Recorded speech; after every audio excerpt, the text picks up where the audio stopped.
beautiful. Hello, lovers of the world. This is Into Speaking. I love the music that came out in 2024. There was an outpour of really solid projects, and before I post my video of my official personal favorites of 2024, I want to do an honorable mentions video first. And in this case, I wanted to include my favorite EPs of the year. I usually have no qualms with putting EPs on my official list, but since this year was just so packed, the competition was really strong. I also just wanted to talk about these favorites one more time and shout them out to my audience, however small that may be, because I genuinely enjoyed these projects and think they deserve more attention. This is in no particular order, and as I go down the list, I will try to weave in my own experiences of the year and explore how my relationship with each EP fits into my own personal life. I also only have 8 EPs instead of a normal number like 10 or even 15. Why? Because I only found 8 EPs that I really enjoyed, and I didn't want to dig around for EPs or projects that my heart wasn't 100% into. So with that, let's get into my list. The first EP that I really liked was Big Leap, No Faith, Small Chancer by Esme Emerson. So one of the biggest shifts in my music listening habits this year was the role that Instagram Reels played in my discovery of new artists. I actually discovered Esme Emerson through Instagram Reels when they were promoting this EP. Esme Emerson is a band consisting of British Chinese siblings Esme and Emerson Lee Scott. They are based in the UK and they released their debut EP S for Sugar in 2022. This is their most recent release. This project features introspective, lush indie music that takes inspiration from Britpop as well as dream pop, alt rock, and bedroom pop. My favorite songs are Show You, brackets, Truck Song, and Fade Out. The second EP that I really enjoyed was Mirth and Matter by Helena. I know so little about Helena that it's kind of amazing that I even found her in the first place. I'm not even sure where she's based from. I don't know if she's signed to a company, and I don't know how old she is. She has less than 800 monthly listeners on Spotify, and I actually discovered her through the Spotify algorithm. I can see why this EP is recommended to me. To me, she sounds like if Carolyn Polachek and Rebecca Black had a little sister. I really like Helena Gao's voice. She can do these vocal flips that Caroline often does in her music, and there's a confident sensuality in her delivery that is very reminiscent of Rebecca Black's 2021 EP. I really enjoyed this, and I really can't wait for Helena Gao to grow, not just in popularity, but also as an artist. My favorite tracks are God's Favorite and Pretty Please. Another EP I really loved this year was the Glow EP by Michelle. I have always been a big fan of this band ever since they wowed me with their second studio album in 2022, After Dinner We Talk Dreams. So imagine my surprise when they began teasing new music so soon after that. They released 2 songs in 2023 and then released the full EP in February of 2024. In hindsight, I now know that this was probably the stuff that they didn't want to include in the final album tracklist of Songs About You specifically, which was their 3rd studio album released in September of 2024. Regardless, I really love this EP. My favorite thing about Michelle is their talent or gift for consistently churning out fun indie pop projects that feature really catchy lyrics. They're so simple and relatable, and this is praise that I had for their later album as well. I love that they're able to take these really simple and universal scenarios and boil them down to its key components in a way that fits so seamlessly into the soundtrack of my life. I felt this way specifically about Never Again and On the Line. I was also thoroughly obsessed with Glow, which was one of my favorite songs of 2023. I thought it was so bright and fun. I also think the tracks of the EP flow really well into each other and tell a story with specific parts, which I always love in projects. The next EP that I really enjoyed in 2024 was Pandora by Wisp. So Wisp is an American shoegaze musician that blew up on TikTok because of her self-produced single Your Face. She then went on to get signed by Interscope Records, and she spent 2024 touring. I distinctly remember this meme I saw online that was like, looks like they would have strong opinions on Wisp, and I do have strong opinions on Wisp. I personally think people being mad about Wisp being popular is less to do about her music and more about who she is, how she got famous, and what that represents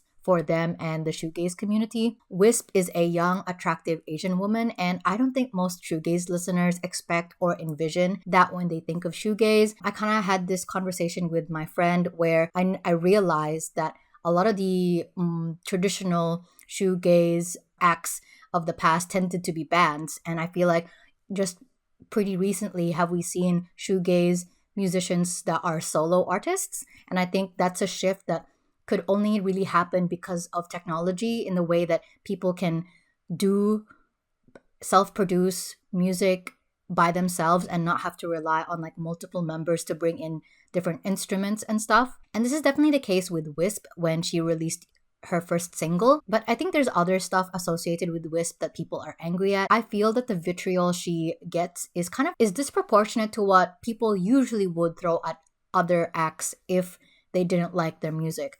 I genuinely feel that the anger that people have for Wisp is motivated by race and gender, even if people aren't conscious of it. I think it's also motivated by the fact that she got big on TikTok, which people feel is a completely inauthentic place to gain success in. And I think all of this culminates in people being confronted with the fact that the shoegaze community is changing and they don't want it to. That's a conversation for another day, but if you have any thoughts on this, please let me know in the comments. I'm really curious about what people feel about this. The music is good. I like it a lot. I thought this was a really solid debut EP, and I think her lyrics portray a beautifully romantic and tragic longing. Her soft, ethereal delivery contributes to this juxtaposition with the sonicscape that she is introducing. The songs I really enjoyed in the EP were Pandora, Luna, and Mimi, which interestingly enough could all be names for girls. If this was a longer project, this would have been a really interesting idea to flesh out if it had the space to do so, but as it is, I think it's a strong display of Wisp's potential. I long to hear her try out a more dream pop sound in the future. I think her really soft and feminine voice would lend itself very well to that. Another EP I would really recommend you check out is the Circles EP by Tanukichan. So Tanukichan is an American rock musician based in the United States that started releasing music in 2016. However, this is my first time listening to her music.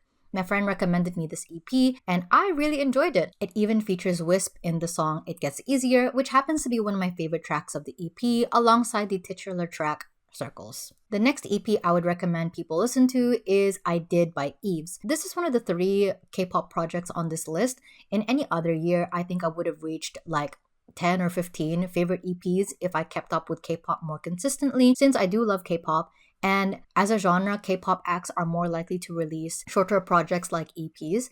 However, my engagement with K-pop has definitely dropped off significantly this year on account of there just being so much more new, longer releases than usual, and I felt that my time got taken up by that instead. But this is one project that I was determined to not let slip through. I am a huge fan of Luna. I have been since they first debuted in 2017 and have tried my best to keep up with their releases, especially now that they've gone to pursue different careers. Yves' debut earlier this year was incredibly well received, not just by Luna stans, but also by K-pop fans who unfortunately never had the honor of living through Luna's active eras. So, to many, Yves' re-debut as a soloist is the first time they are engaging with her, and as an OG Luna stan, that is really bittersweet.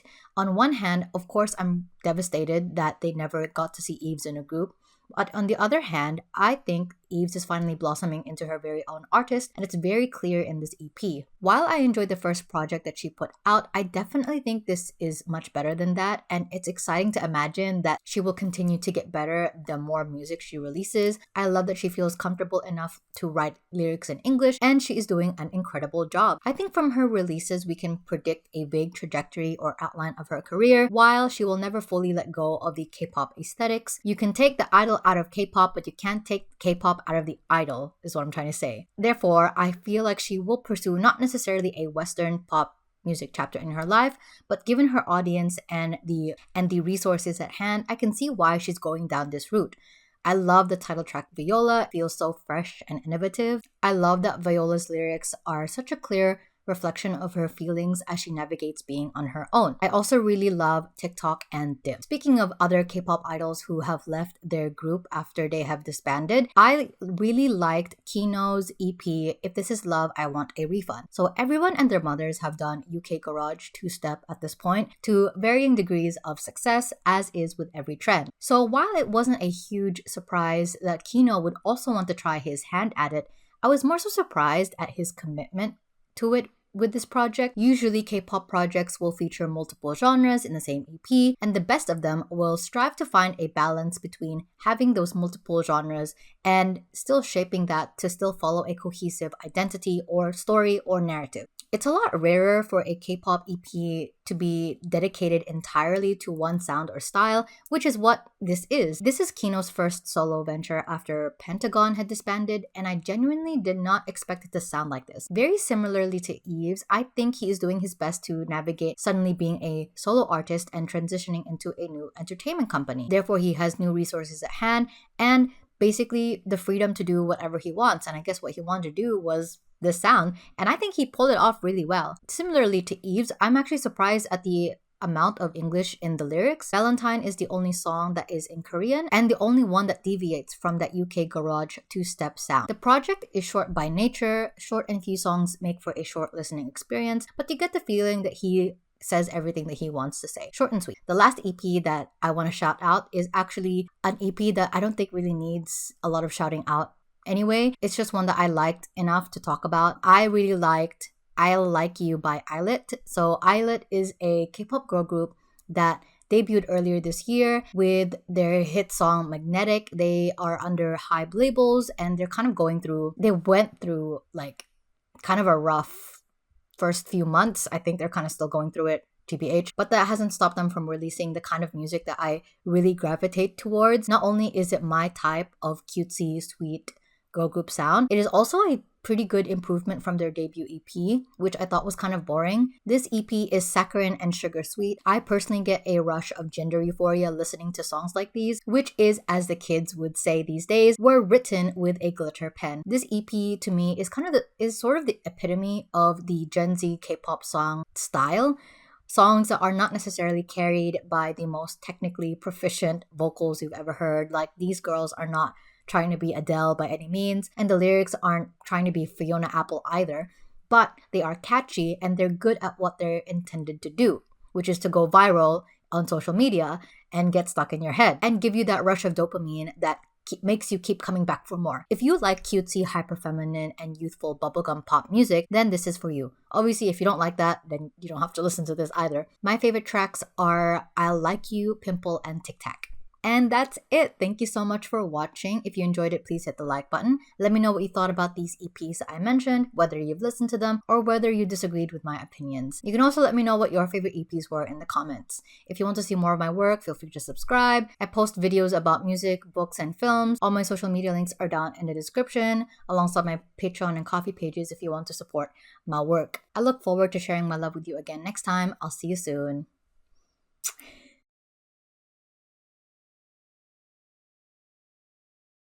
Baby, there's no other superstar, you know that I'll be.